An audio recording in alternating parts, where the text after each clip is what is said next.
سب سے پہلے حضرت مفکر اسلام شہزادہ غوث اعظم ڈاکٹر پیر سید عبد القادر جیلانی شاہ صاحب کی ویڈیوز کو حاصل کرنے کے لیے جیلانی میڈیا کے یوٹیوب چینل کو سبسکرائب کریں اور بیل آئیکن کلک کریں۔ ویڈیوز اچھی لگے تو تھمز اپ دیں۔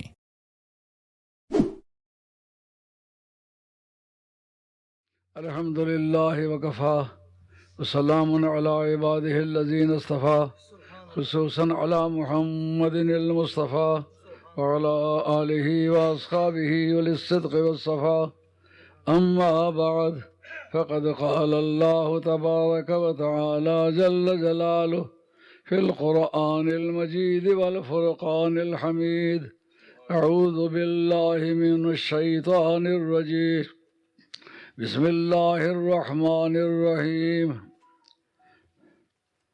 قل لا اسألكم علیہ اجرا الا المودة فی القربى صدق اللہ مولانا العظیم وبلغنا رسوله النبی الکریم ونحن على ذلك من الشاہدین والشاکرین والحمد للہ رب العالمین۔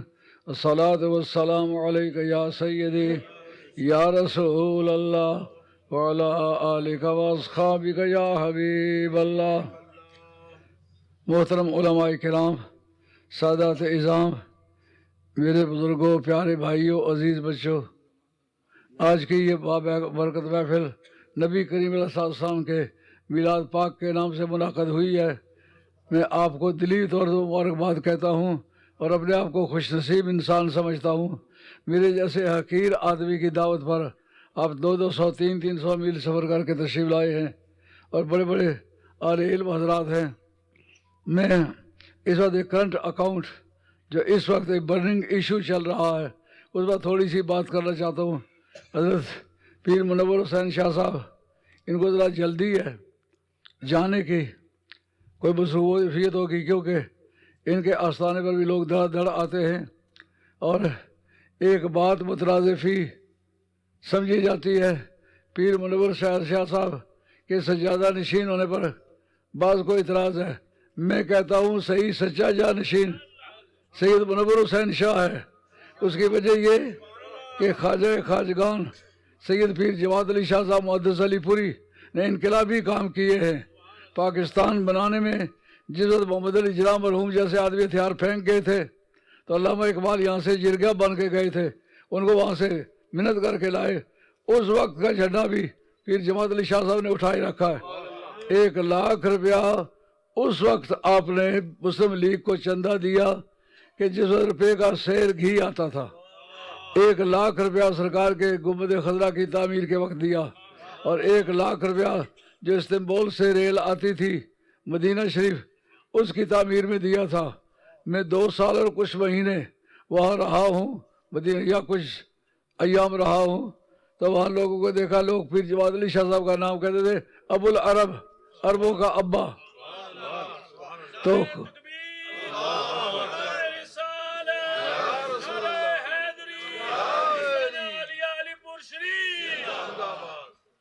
پیر جماعت علی شاہ صاحب محدث علی پوری رحمۃ اللہ علیہ کے سجادہ نشینی کا استحقاق جائیدادوں کی وجہ سے نہیں ہے، کام کی وجہ سے ہے۔ کام انہوں نے کیا ہے ہماری زندگی میں۔ میری ان کی پہلی ملاقات مدینہ طیبہ میں ہوئی ہے، پھر یہاں آئے، یہاں بھی ہم مل کے کام کرتے رہے۔ جماعت اہل سنت کے کام ساری دنیا کے سامنے، اس وقت میں اس پر گفتگو نہیں کرتا، میں اس پر گفتگو کرنا چاہوں گا کہ قرآن کی آیت جو میں نے پڑھی ہے اس میں کہا گیا کہ کل اے محبوب تم کہہ دو، یعنی یہ تمہارا اپنا کوٹیشن نہیں ہے، یہ ہمارا کوٹیشن ہے، ہم کہہ رہے ہیں، ہمارے کہے پہ کہہ دو کہ میں تم سے اس پر کوئی اجر نہیں مانگتا۔ الہ کا مرجع جو ہے وہ تبلیغ اسلام ہے۔ اس کا مطلب یہ ہے کہ اس سے مراد مسلمان ہے، کیونکہ تبلیغ کا تو استحقاق انہی کا بنتا ہے، اس پر میں کچھ اجر نہیں مانگتا۔ کافروں کو تبلیغ جو کی جاتی ہے اس میں تو استحقاق کے اجر کی بحث نہیں ہوتی نا، استحقاق کے اجر کی بحث ہے امت محمدیہ کا مطلب، یعنی مسلمانوں جو مسلمان کہلاتے ہو میں تم سے کہتا ہوں الا المودۃ فی القربیٰ، مگر میری جو قرابت داری ہے، میری قرابت داری اس کے ساتھ محبت کرو۔ اب میری رشتہ داری، میری قرابت داری، یہ کس کا ترجمہ ہے؟ قربا میں جو یا ہے یہ یا تعویذ ہے. قربا یہ میرے قریبی رشتہ دار، الا المودۃ فی القربا، اس کے یہ یا تعویذ ہے. میری سے اس لیے مراد لیا جائے گا کہ اس کے آخر میں یا معذوف مانی جائے گی، الا المودۃ فی القربا. اور حضرت امام احمد بن حنبل اور اعلیٰ حضرت فاضل بریلوی فتاویٰ میں بھی یہی ترجمہ کرتے ہیں کہ اس سے مراد کیا ہے؟ محبت اہل بیت جو ہے یہ سب مسلمانوں پر واجب ہے. کوئی عبادت اہل بیت کی محبت کے قابل قبول بغیر محبت اہل بیت کے قابل قبول نہیں. اور یہ جو لفظ بولا گیا ہے پاکستان میں کہ حضرت سیدہ خطا پر تھیں، یار پورے عالم اسلام کی یہ ایسی بدعت ہے کہ عالم اسلام میں پہلے کبھی استعمال نہیں ہوئی. نہ صحابہ میں کسی نے کہا، نہ تابعین میں سے کسی نے کہا، نہ اولیاء اللہ میں سے کسی نے کہا. اور جناب حضرت ابو صدیق کے اور جناب خاتون جنت کے درمیان یہ بحث ہے. اس پر میں ایک پوائنٹ آپ کے سامنے رکھنا چاہتا ہوں. علامہ بدر الدین کی آپ کی کتاب عمدۃ القاری شرح بخاری اور جلد نمبر 20 اور صفحہ نمبر 19، اس کے اندر ہے کہ ایک مرتبہ حضرت ابو بکر صدیق رضی اللہ تعالیٰ عنہ اپنے دور خلافت کے آغاز ہی میں تشریف لائے اور حضرت حیدر کرار سے ملاقات کی. پوچھا کیوں آئے ہو؟ انہوں نے کہا سیدہ سے ملاقات مطلوب ہے. آپ نے فرمایا یہ اس کی مرضی پر موقوف ہے، میں پوچھ کے بتلاتا ہوں. اگر وہ ملاقات کرنے پر راضی ہوں تو آپ کی ملاقات کراتا ہوں، اگر وہ آپ سے راضی نہ ہوں تو پھر ملاقات نہیں کراتا. اس کا مقصد جناب سیدہ کی قانونی بالادستی کو مولا مرتضیٰ بھی مانتے اور ابو بکر صدیق بھی مانتے. انہوں نے یہ نہیں کہا کہ میری ہتک ہو جائے گی، میں خلیفۃ المسلمین ہوں، اس وقت ساورن آف دا کنٹری میں ہوں، جو ملک کا سب سے با اختیار شخص ہے وہ میں ہوں، میں آیا ہوں ملنے کے لیے. وہ کیوں ان کی اجازت ضروری ہے؟ بتلا دیا ابو بکر صدیق کی خاموشی نے کہ ان کی بالادستی کو میں تسلیم کرتا ہوں. علی مرتضیٰ گئے، جا کے پوچھا جناب سیدہ سے کہ باہر جناب ابو بکر صدیق رضی اللہ تعالیٰ کی ذات پاک آئے ہوئے ہیں، آپ سے ملاقات کرنا چاہتے ہیں.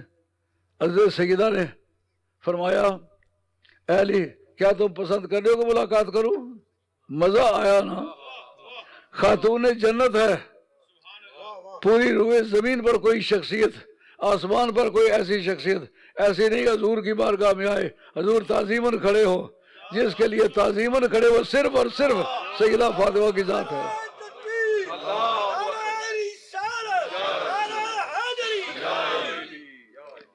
وہ جناب سیدہ کہتے ہیں آپ چاہتے ہیں کہ میں ان سے ملوں؟ آپ نے مجھے کوئی اختلاف نہیں. اگر اہل بیت کے حالات ذہنی طور پر صحابہ کے ساتھ اچھے نہ ہوتے وہ کبھی نہ کہتے کہ مجھے کوئی اعتراض نہیں، بلا لینا چاہیے. انہیں بلایا گیا، پردے کا بندوبست کرو تو بلا لو. پردے کا بندوبست کیا گیا، انہیں بلایا گیا. صفحہ یاد رہے گا، جلد نمبر 20 ہے، صفحہ نمبر 19 ہے. وہ میرے پاس کتاب موجود ہے، اس کے نشانات لگے ہوئے ہیں. جب اندر تشریف لائے حضرت ابو بکر صدیق رضی اللہ عنہ جناب سیدہ کی بارگاہ میں پیش ہوئے اور کہتے ہیں اے سیدۃ النساء میں کیا کہوں کہ لا خیرہ فی عیشت عیشھا وانت علیہ ساخطہ. اس زندگی میں کوئی خیر نہیں، اپنی زندگی جو میں گزار رہا ہوں اس زندگی میں کوئی خیر نہیں. یار نمازیں پانچوں پڑھتے ہیں، روزے باقاعدگی سے رکھتے ہیں، تلاوت باقاعدگی سے کرتے ہیں، سحری کے تہجد باقاعدگی سے پڑھتے ہیں، ملک میں نظام تعلیم قائم کر دیا ہے اور اسلامی سرحدوں کو محفوظ کر لیا ہے اور ایجوکیشن سسٹمائز کر دی گئی ہے، عدالتیں قائم ہو گئی ہیں. ان سب چیزوں کے باوجود اس زندگی میں کوئی خیر نہیں. یار خلیفۃ المسلمین ہو، تلاوت قرآن پاک کرتے ہو، کوئی کام خلاف شرع نہیں کرتے ہو، سرکار کی تعلیم پر پوری طرح سے عمل کرتے ہو، خیر اس میں کیوں نہیں ہے؟ خیر اس لیے وَأَنْتَ سَاخِطَةٌ وَأَنْتَ سَاخِطَةٌ واو حالیہ اور تعلیلیہ، حال کے جو وجہ بیان کرتا ہے کہ کیوں اس میں خیر نہیں. انت ساخطہ، یا سیدہ آپ ناراض ہیں اس کا مطلب آپ ناراض ہیں، نہ نماز قبول ہے، نہ روزہ قبول ہے، نہ حج قبول ہے، نہ زکوٰۃ قبول ہے، نہ اور کوئی نیکی قبول ہے۔ واہ صدیق اکبر تیرے تجزیے پر قربان، تو مقام اہل بیت کو سمجھنے والا انسان ہے۔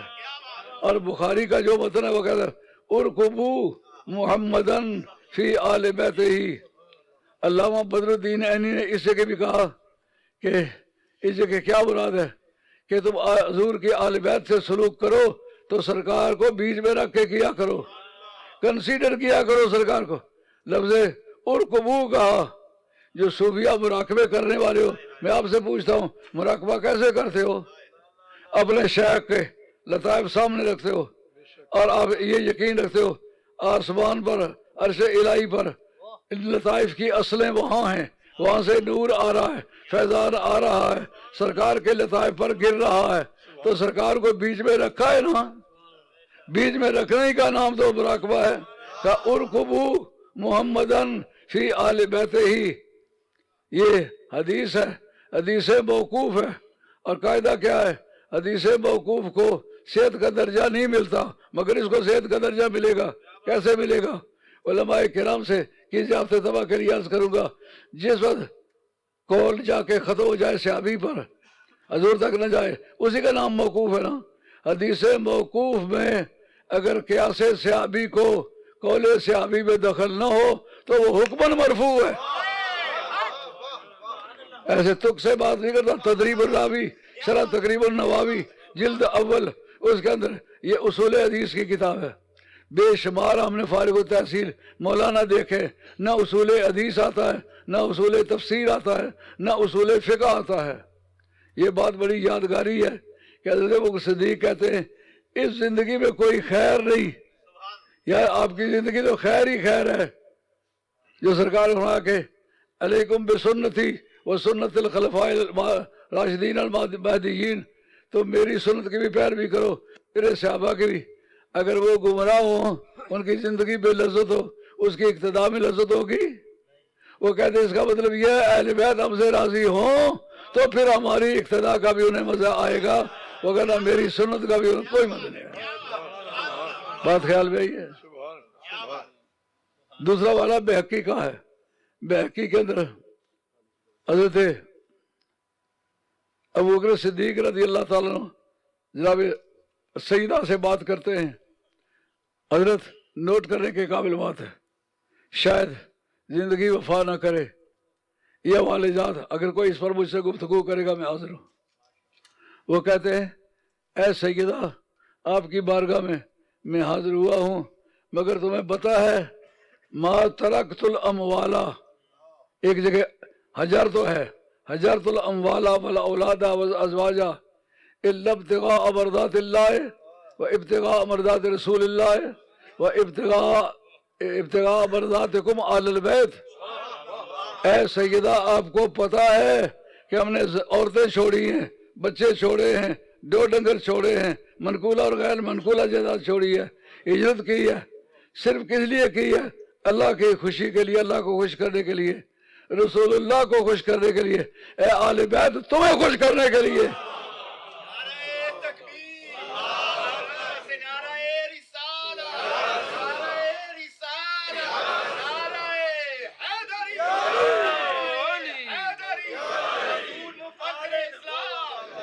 اگر کوئی خطا کی ہوتی تو اس کا پتہ حضرت ابوبکر صدیق کو ہوتا، یہ مولوی صاحب کو پتہ ہے۔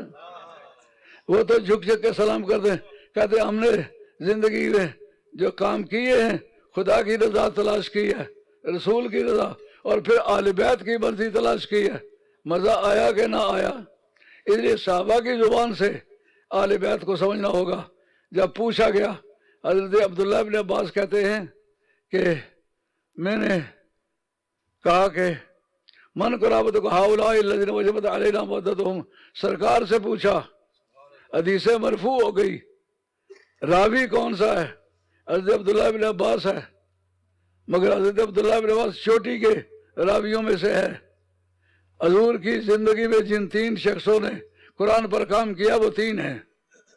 ایک حضرت ابی بن کعب ہے، جن کا مدرسہ مدینہ طیبہ میں تھا، وہ فنیٹک میں یعنی قرات میں، تلفظ میں، آواز میں، آواز کے دباؤ میں، نرمی میں، گرمی میں، شدت میں، رخاوت میں جو کام کرتا ہے اس کا نام ہے فنیٹک۔ فنیٹک پر کام کیا انہوں نے۔ پہلا بندہ جس نے اس پر کام کیا وہ ابی بن کعب ہے۔ دوسرا بندہ جس نے احکام القرآن، legal aspect of the holy Quran, اس پر کام کیا حضرت عبداللہ بن مسعود نے۔ ان کا مدرسہ قائم کیا گیا تھا کوفے میں۔ اور تیسرا مدرسہ فہم القرآن، وہ مکے میں حضرت عبداللہ بن عباس۔ لیکن اتفاق دیکھیے کہ تینوں بندوں کا متفق عقیدہ ہے کہ علی ساری امت سے افضل ہے۔ نہ پہلی امتوں میں علی کے جوڑ کا کوئی تھا، نہ اس امت میں کوئی علی کے جوڑ کا ہے۔ وہ راوی پوچھتا ہے سرکار سے، یا رسول اللہ بتائیے وہ کون ہے، وہ لوگ کون ہیں جن کی محبت پر واجب کی گیا؟ اور الحسن والحسین و ابواہما، وہ حسن ہے، حسین ہے، اور ان کے ماں باپ ہے۔ اچھا، اس وقت میشو دار منہ دراز خرقہ پوش، آزی سوداگران دی فروش، سیاسی ضرورتوں کے لیے جو سید بنائے جا رہے ہیں وہ مراد نہیں ہے۔ حسنین کریمین کی اولاد سید ہے۔ طبرانی کی حدیث ہے، سرکار تاجدار مدینہ علیہ السلام فرماتے ہیں، ان اللہ جعل ذریۃ کل نبی فی صلبہ وجعل ذریتی فی صلب علی، ہر نبی کی اولاد اس کے اپنی پشت میں رکھی گئی ہے۔ وہ علی، نسل نبی کی، پشت علی کی۔ اس لیے لوگ کہتے چلے آئے آل نبی اولاد علی، یہ دو فصلیں ہوں تو سید بنتا ہے۔ ایک تو اس کا مواد جو ہے وہ نبی کی طرف سے آئے ہوا ہو، دوسرا اس کی ایک نسبت علی کی طرف ہو۔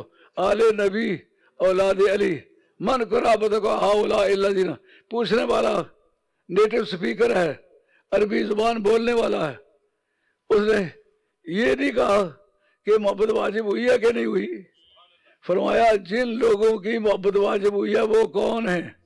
اس کا مطلب سوال کرنے والے کو یہ یقین ہے کہ محبت فرض کی گئی ہے۔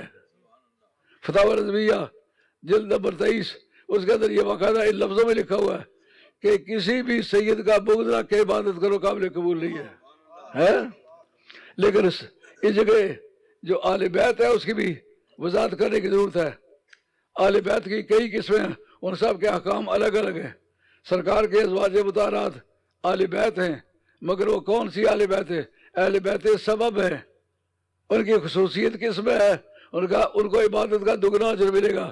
اور ایک آل بیت نسب ہے جو قریب کے پگڑی کے رشتہ دار ہیں، جن میں حضرت عباس کی اولاد ہے، حضرت امیر حمزہ کی اولاد ہے، جو آپ کے اقربا ہیں، دادے میں جو شریک ہے، ان کو کہتے ہیں آل بیت نسب۔ وہ خمس میں شریک ہے، حرمت صدقہ میں شریک ہے، اور کسی فضیلت میں شریک نہیں۔ ایک آل بیت خدمت ہے، حضرت سلمان فارسی کو کہا، سلمان فارسی ہم آل بیت میں سے، واصلہ بن الاسقا آل بیت میں سے، یہ خدمتگاروں میں سے۔ ان کا یہی اعزاز ہے کہ سرکار کے گھر میں سودا سلب لے جانے میں، کام کاج کرنے میں ان کو قرب ملا ہوا ہے۔ لیکن جو آل بیت ردا ہے، اہل بیت تطہیر ہے، اہل بیت ابا ہے، یہ فضل جزائی کے لوگ نہیں ہیں، یہ فضل اختصاصی کے لوگ ہیں۔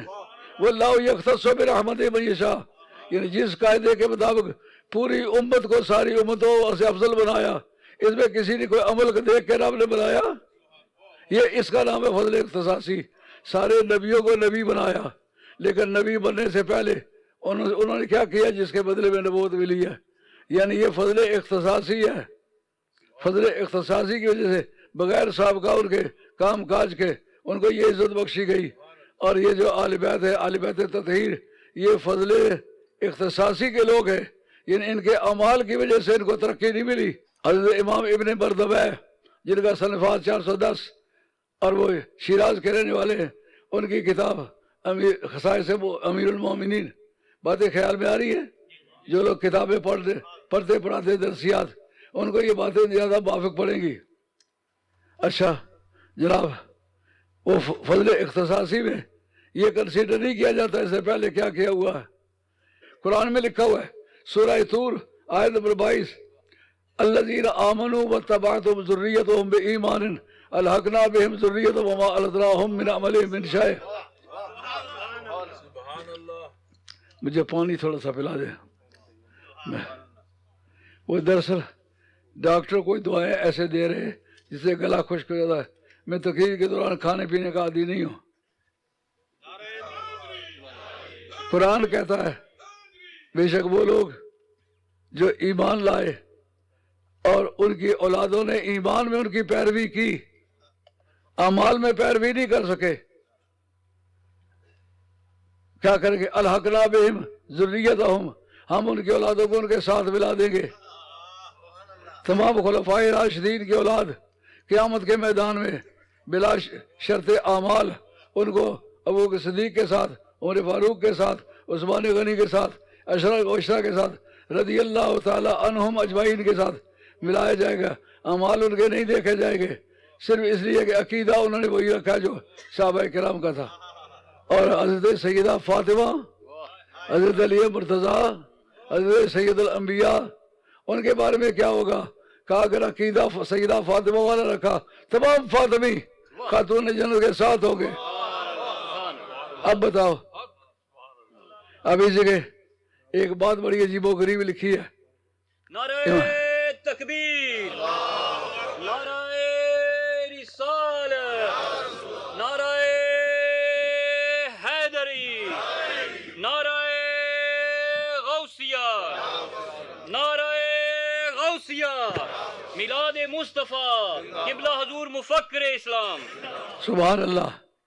حضرت عبداللہ ابن عمر یہ حدیث بیان کر رہے تھے کہ ما کننا نعدل احد بابی بکر ثم عمر ثم عثمان ثم نسکت، کہ ہم حضرت اپنی زندگی کے دور میں ایسا کیا کرتے تھے، کسی کو حضرت ابوبکر صدیق کے برابر نہیں سمجھتے تھے، جناب عمر کے برابر نہیں سمجھتے تھے، حضرت عثمان کے برابر نہیں سمجھتے تھے، پھر چپ کر جاتے تھے.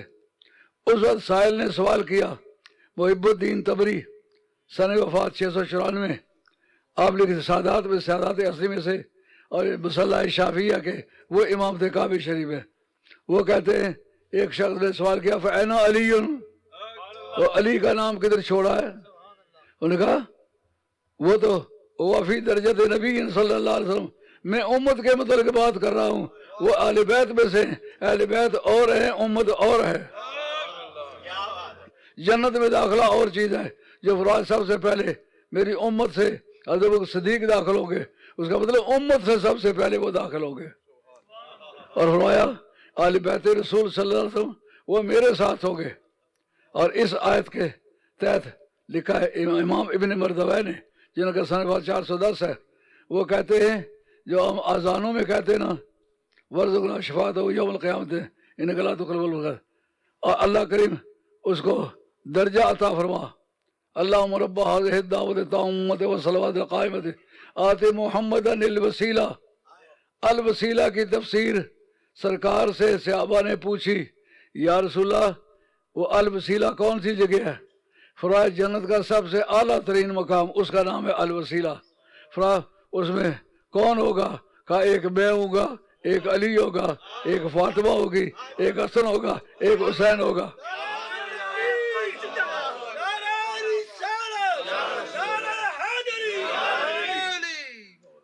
پیر منور حسین شاہ صاحب کی حق گوئی پر میں قربان جاؤں. ایک مرتبہ کسی کے مقام پر کسی غیر سید کو شاہ صاحب، سید صاحب کہہ کے کسی نے پکارا. یہ گئے ہوئے تھے اس کے مہمان، انہوں نے خیال نہ کیا کہ یہ اس پر کیا گزرے گی اور میرے ساتھ یہ کیسا سلوک کرے گا. فرمایا تمہارا باپ تو میں نے دیکھا تھا، وہ تو سید نہیں تھا، تو تم کیسے سید ہو گئے ہو؟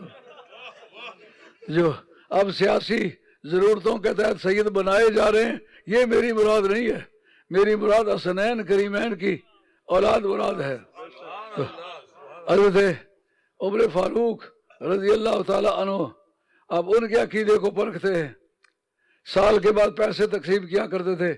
حضرت ابوبکر صدیق رضی اللہ تعالیٰ عنہ وہ پر ہیڈ تقسیم کیا کرتے تھے، مثلا 100 دیا ہے، 200 دیا، سب کو ایک جیسا دیا ہے. لیکن جو حضرت عمر فاروق خلافت کے مسئلے پر جلوہ افروز ہوئے تو انہوں نے بدریوں کو پینشن دی. یہ پینشن سسٹم جناب حضرت فاروق اعظم کے دور کی بات ہے. مسلمان اسلام سے بھاگتا ہے اور لوگوں کی جا کر پناہ لیتا ہے؟ نہیں. دیکھیں تمہارا اسلام جو ہے فلاحی مملکت کا بانی ہے، جس کو کہتے ہیں ویلفیئر اسٹیٹ، بے روزگاری الاؤنس اور لاجنگ بورڈنگ سرکاری کی طرف سے لاوارثوں کو ملنا. اور سرکار کے فلاحی مملکت میں ایک اور زیادہ خوبی ہے اس کے مقابلے میں. سرکار ماتا و ترکا قرضن ولا ترکا اداءن فلیاتنی فانا ابوہ فانا وارثہ فانا اود قرضہ. ایک جگہ قرض کا لفظ آیا، ایک جگہ دین کا لفظ آیا. اس کا قرض میں ادا کروں گا. سرکار نے جو مرا میرے قلم رو میں، اگر وہ مر گیا چھوٹے چھوٹے بچے چھوڑ گیا اس کا میں وارث ہوں. قرض چھوڑ گیا میں ادا کروں گا. تو قرض ادا کرنا دنیا کی کسی ویلفیئر اسٹیٹ میں نہیں ہے، لیکن سرکار کی ویلفیئر اسٹیٹ میں ہے. جب سائل نے سوال کیا علی کا نام کیوں نہیں لیا، انہوں نے کہا علی کا نام اس لیے نہیں لیا کہ وہ امت میں شمار نہیں ہے، وہ اہل بیت میں شمار ہے، ان کے احکام اہل بیت والے ہیں. تو یہ پوچھا گیا کہ یا رسول اللہ اس میں کون کون رہے گا؟ کہا ایک میں رہوں گا، ایک علی رہے گا، ایک حسن رہے گا، ایک حسین. اس میں کوئی صحابی رہے گا؟ معلومات صحابہ کے لیے جنت کی اور قسم ہے، اہل بیت کے لیے جنت کی اور قسم ہے. اور ذمہ داری سے کہتا ہوں، کتاب کی زبان سے عرض کر رہا ہوں، کتاب کے اندر لکھا پڑا ہوا نشانات لگے ہوئے ہیں. حضرت عمر فاروق رضی اللہ تعالیٰ نے وقت آیا پینشن مقرر فرمائی تو اصل حسین کو 5,000 پینشن دی. تو آپ کے بیٹے حضرت عبداللہ بن عمر رضی اللہ تعالیٰ وہ اس پر بول پڑے. انہوں نے کہا ان کے ابے کی تو شادی اس وقت نہیں ہوئی تھی، میں کم از کم بدر میں موجود تھا، اگرچہ مجھے سرکار نے شریک نہیں ہونے دیا تھا، لیکن 15-16 برس کے پھر میں میری عمر تھی. بدری تو ہوں میں، لیکن سرکار نے شمار نہیں کیا. یہ سرکار کی مرضی. حضرت عثمان غنی بدر میں نہیں گئے، سرکار نے ان کو بدری قرار دے دیا، بدریوں والی سہولتیں دی، بدریوں والی شان دی. کوئی روکنے والا ہے؟ یار غیر بدری کو بدری قرار دے دے، کوئی روکنے والا نہیں ہے. کہا میں بدری تھا، میں موجود تھا بدر میں. تو ان کے ابے کی شادی بھی نہیں ہوئی تھی، ان کو بدریوں والی پینشن کیوں دی ہے؟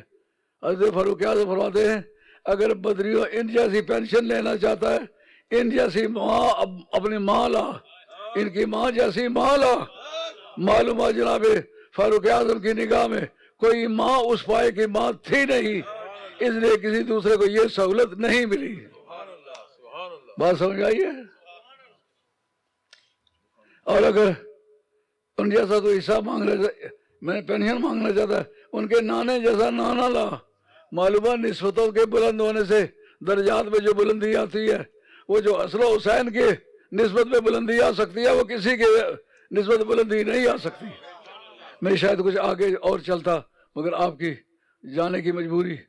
آپ نے جو مہم چلائی ہے اہل بیت اطہار کو شان کی بلندی کی حفاظت کی، وہ ایک طبقہ صحابہ کا نام لیتے، اہل بیت کا نام ہی نہیں لیتے. اور تم دیکھو صحابہ کا مذہب کیا تھا. حضرت ابوبکر صدیق خطا کار نہیں تھے، گنہگار نہیں تھے، لیکن جناب سیدہ سے معذرت چاہنے لگے. کہتے لم یزل یجلس حتی یترداہا. حضرت ابوبکر صدیق بیٹھے رہے جب تک سیدہ راضی ہونے کا اعلان نہیں کیا، اس وقت آپ نہیں اٹھے. معلومہ صحابہ کا مزاج سمجھتے نہیں ہو. حضرت فاروق اعظم کتنا سخت آدمی ہے، کہتے ہیں ان کے نانا جیسا نانا لا. جو نسبتیں بلند ہوتی جائیں تو بلندی آتی جائے گی. ان کی نانی جیسی نانی لا. ان کی نانی سب سے پہلی مسلمہ ہے جو اس نے اسلام پر احسان کیا ہے، کسی شخص نے نہیں کیا. اللہ میرا اور آپ کا خاتمہ سچے دین پر کرے. علماء کرام تشریف فرما ہے.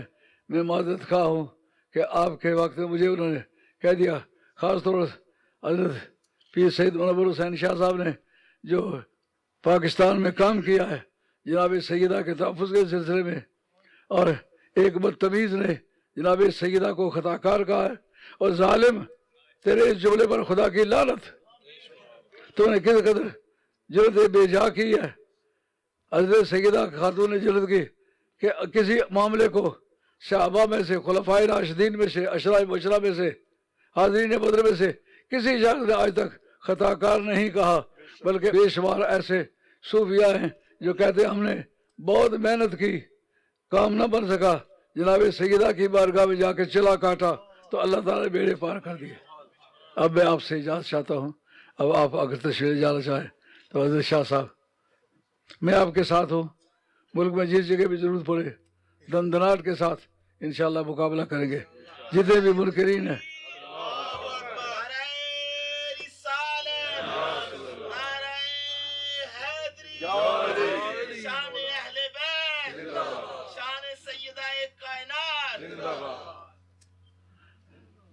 اب آپ کا جو پروگرام ہے اس کے مطابق چلائیں۔